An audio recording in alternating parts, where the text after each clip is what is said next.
यह लकड़ियां कितनी भारी हैं। मुझे उम्मीद है कि ये मेरे परिवार का पेट भरने के लिए काफी होंगी, अली बाबा ने थके हुए स्वर में कहा। अली बाबा एक गरीब आदमी था जो हर रोज अपने परिवार के लिए मेहनत करता था।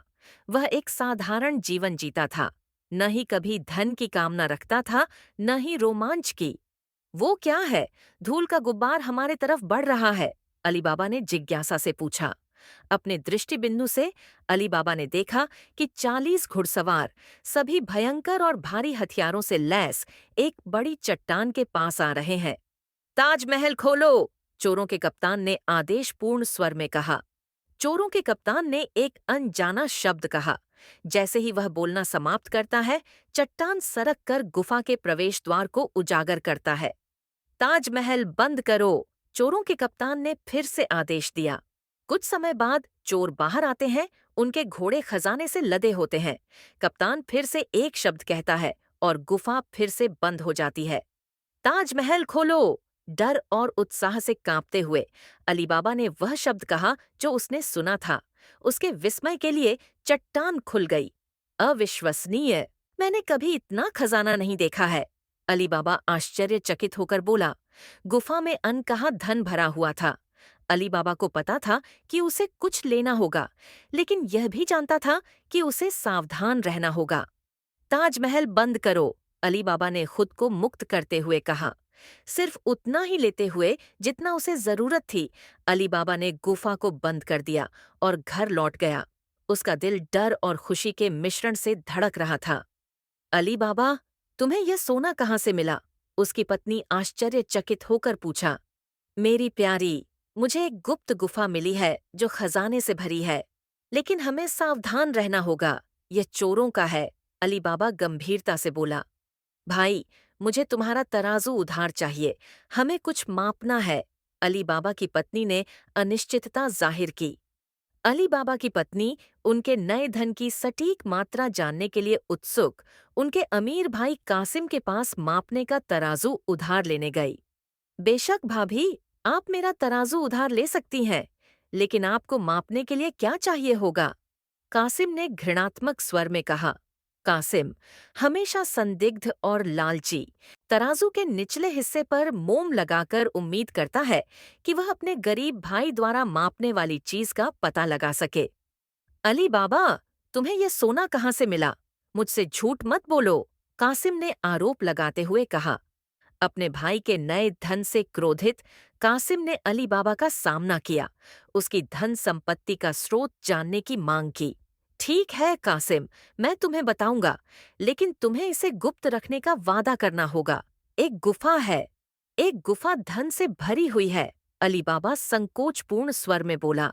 अनिच्छा के साथ अली बाबा ने गुफा के रहस्य का पर्दा उठाया, उम्मीद की कि उसका भाई संतुष्ट होगा और इस जानकारी को अपने तक सीमित रखेगा। ताजमहल खोलो! कासिम उत्साहित होकर बोला। लालच से प्रेरित कासिम गुफा की ओर भागा, जितना संभव हो उतना खजाना लेने के लिए दृढ़ संकल्पित। चलो देखें, ताजमहल खोलो, चावल खोलो, गेहूं खोलो, कासिम घबराहट से बोला। इतने अधिक धन की दृष्टि से अभिभूत होकर कासिम बोरियां भरता रहा, जादुई वाक्य को भूलकर जो गुफा को खोल दे। यहाँ कौन है? चोरों का कप्तान मांगने वाले स्वर में बोला। चोर लौट कर आए और गुफा का द्वार खुला और अंदर एक अजनबी को फंसा पाया। क्रोधित होकर उन्होंने कासिम को पकड़ लिया। कासिम चीखता है, डरावना! अपने लालच के कारण कासिम ने अपनी जान गंवाई। चोर अपने खजाने की रक्षा करते हुए निःसंदेह उसे मार डाला। ओह कासिम, तुमने क्या किया? अली बाबा शोकपूर्ण स्वर में बोला। अली बाबा ने गुफा के प्रवेश द्वार पर अपने भाई की मृत्यु पाई। उसने समझा कि उसे चुपचाप और तेजी से कार्य करना होगा। मोर्जिना, मुझे तुम्हारी मदद चाहिए। मेरा भाई मर गया है और हमें उसे घर लाना है बिना किसी को पता लगे, अली बाबा गंभीरता से बोला। अली बाबा ने मोर्जिना की सहायता की, एक संयमपूर्ण और कुशल नौकरानी जो उनके भाई के शरीर को बिना पहचान के लाने में मदद कर रही थी। चिंता मत करो साहब, मेरे पास एक योजना है, मोर्जिना आत्मविश्वासी स्वर में बोली। मोर्जिना ने अपनी चतुराई और कौशल का उपयोग करके गर्दनी लोगों को मोहित किया, जिससे कैसिम के स्वाभाविक कारणों से मृत होने का भ्रम पैदा हुआ। हमें यह जानना होगा कि गुफा के बारे में किसे जानकारी है, चोरों का कप्तान खतरनाक स्वर में बोला। चोर, यह महसूस करते हुए कि कोई और उनका रहस्य जानता है, प्रतिशोध लेने के लिए तैयार होते हैं। उनका कप्तान एक तेल व्यापारी के रूप में भेष बनाता है और दोपहर अली बाबा के घर में शरण लेता है। उसकी खच्चरों पर तेल के जार लदे होते हैं। कुछ तो गड़बड़ है यहाँ, मोर्जिना संदेहास्पद स्वर में बोली। मोर्जिना, हमेशा सतर्क, कप्तान के छल को खोज लेती है। वह रात के समय चुपचाप घुस जाती है, हर चोर का साइलेंट किलिंग करती है। तुम्हें इसकी कीमत चुकानी पड़ेगी, चोरों का कप्तान क्रोधित होकर बोला। कप्तान, अपने आदमियों की हार से क्रोधित, मोर्जिना के हाथों मौत के घाट उतरता है।